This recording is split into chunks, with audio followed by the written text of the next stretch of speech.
There's another cherry tree growing. There's some milkweed growing there. Oh wow, there's some blackberries back there that are ready to go. Same trail, poison ivy berries. And you don't want to eat these, that's for sure. Let's go for a hike. That's exactly what we're doing today. We're gonna go in the woods, take a little hike, have a little fun, see what we see.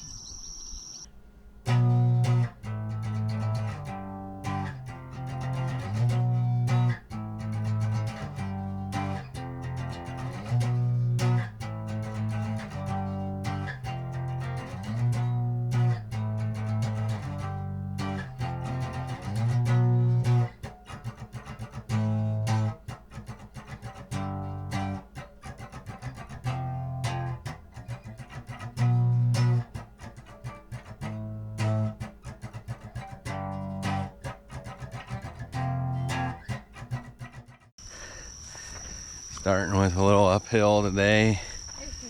Oh my. Oh wow, we got some grapevine coming here. There's a wild grapevine in that tree. I don't see any grapes yet. They're usually pretty high on a wild grapevine. More likely they'll be up in there when they do form. Actually, I do see some. Let me see, right in that area. Probably can't see those on camera. Yeah, the wild grapevine tends to grow its grapes pretty high. And they're good. Muscadine grapevine. The muscadine grapes they're good. You can make jellies and jams, things like that. They're not very big. They have a pretty good sized seed in them as well. But yeah, they are edible. They are a grape.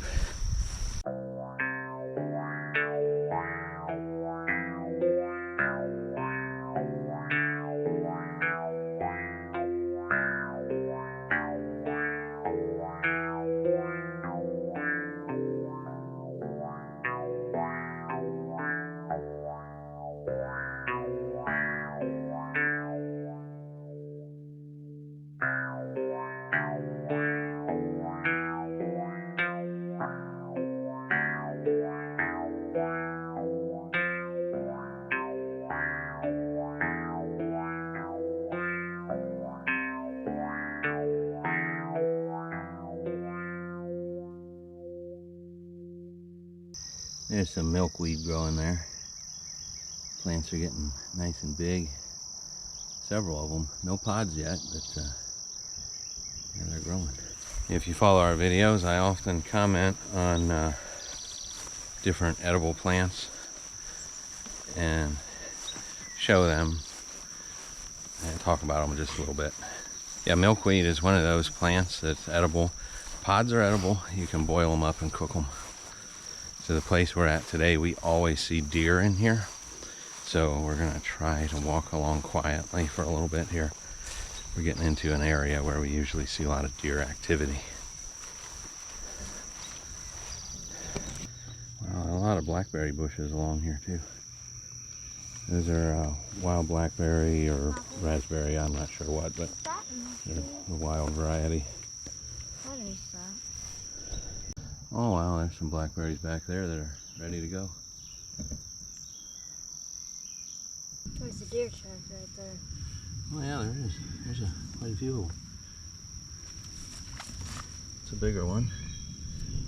Looks like a baby one there.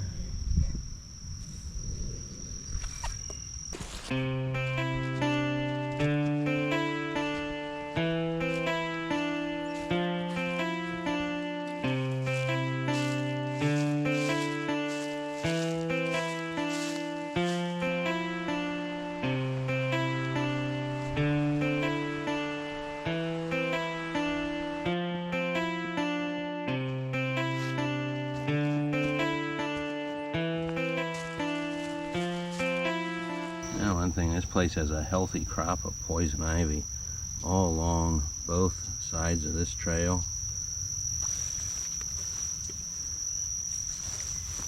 I don't really spend a lot of time telling people how to identify poison ivy. I'll show you some in its different stages because there's plenty of it here. This is poison ivy. This is poison ivy. This is also poison ivy, very wilty looking. But yeah, that's poison ivy too. There's a big wood in its nest. There's another one. So poison ivy essentially has 3 leaves. 1, 2, 3. And it's kind of like a mitten or whatever, a little bit jagged on the edge sometimes. You can see. And like this one's a good example. You'll more see this, the stems are red and the leaves are green. You'll notice the first 2 leaves are directly across from each other. The 3rd leaf comes out on a little stem. There's also a big wood ant's nest right here where we're looking at this poison ivy.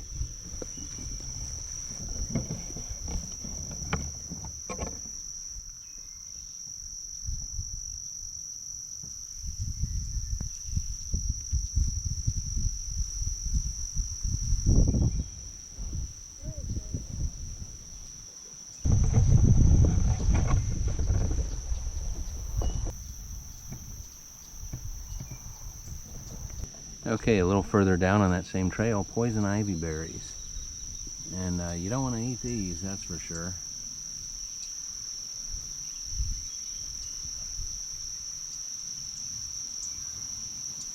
That's all poison ivy. All of that. And those little berries are full of the oily urushiol that causes the itch. So that's the poison ivy right behind us here, and it's taken over a little tree, and it's growing up the tree, and it's showing its berries. Its berries are coming in, and of course you don't want to eat those, obviously. The whole plant is toxic, and people have reactions to it. There's a lot of people who think that they don't get poison ivy, and I've heard a lot of people brag for years, oh, they never got it, they're not allergic to it, it won't bother them. Then they get in a patch of it and they get it really bad, and then after that they seem to catch it very easy for the rest of their life. I'm not sure why that is. I'm not a botanist or a chemist or whatever, but I've heard that kind of story a lot. So I would say it's good to know what poison ivy looks like and stay away from it. Even if you don't get it, I think that things change in your body, and eventually people do become susceptible and they do get it. You know, I've heard a lot of hunters and hikers and whatever who never got it, and then all of a sudden they got it, and then they get it very easily after that. Yeah, those berries are food for certain kinds of birds. There's different kinds of birds that'll eat those berries later in the year, and it doesn't seem to affect them. Yeah, not sure why. Looks like a cherry tree, a young cherry tree, and it's spread out really well.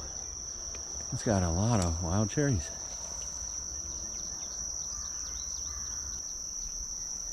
Yeah, that cherry tree spread out pretty well. It's a small one. It's got a lot of little wild cherries on it. Usually, cherry tree gets very tall and very straight, and the cherries are way up high and they're hard to get. This one's on the edge of the forest. There's a little clearing here, and then we're getting back into forested area.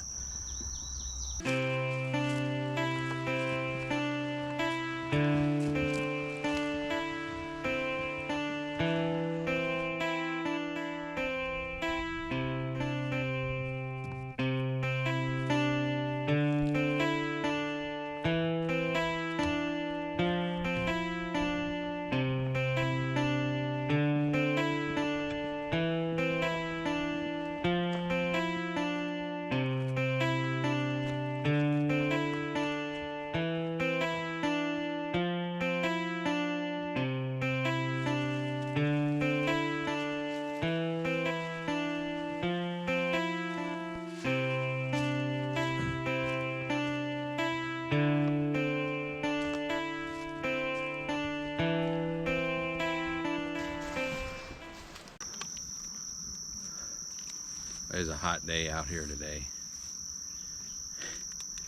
We brought water along. Don't know if we quite brought enough. It's a hot day today. We're in the 80s already, and it's like what, 10 o'clock in the morning? 10:30. 10:30. 10:23. Okay, whatever. 10:22. Is that what he said? Yeah. Yeah.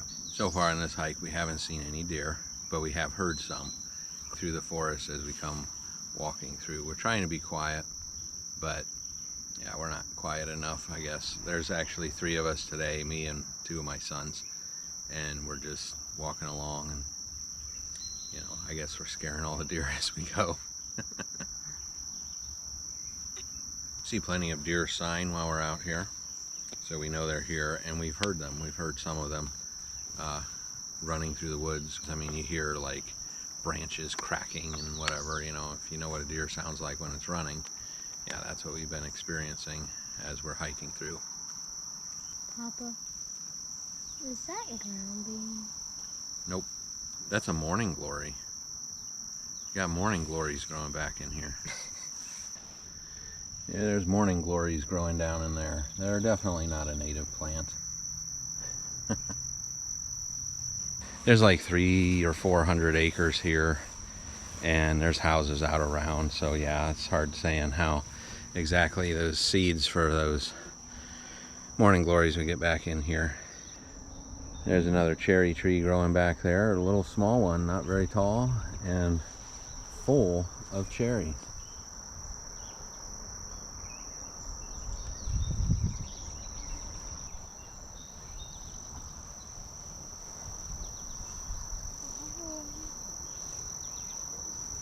A lot of good wildlife habitat back in here, a lot of potential for hunting.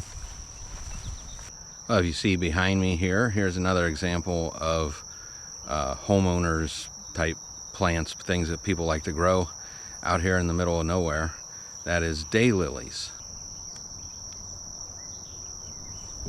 I don't really like to comment on daylilies very much because it can be confusing. The daylily is not a true lily, as far as I understand, and a true lily is poisonous. They're all poisonous. Daylilies, however, not being a true lily, are actually edible. They get these little tubers underground. Those are edible, and it's something you want to be cautious of. You want to learn the difference between a daylily and all the other varieties of lily. Daylily, which is not a true lily, is the only one that is edible. All other lilies are poisonous. Any information that we're sharing in here about anything that might be edible, wild edible, check that out for yourself. Don't just take our word for it.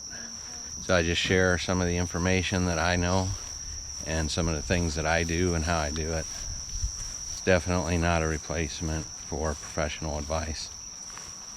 Here's another plant. This is Virginia creeper. People confuse this with poison ivy all the time. It basically looks just like poison ivy, except it has 5 leaves. When Virginia creeper is young, it has 3 leaves, and then it grows bigger and gets its 5 leaves. But people often confuse it in its young stage. They confuse it with poison ivy. Pretty easy to do. But I'd rather be safe and not fool with it and assume it's poison ivy if it looks like poison ivy, unless you can tell that it really isn't.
Well, if you've enjoyed this video, we hope that you'll share it with your friends.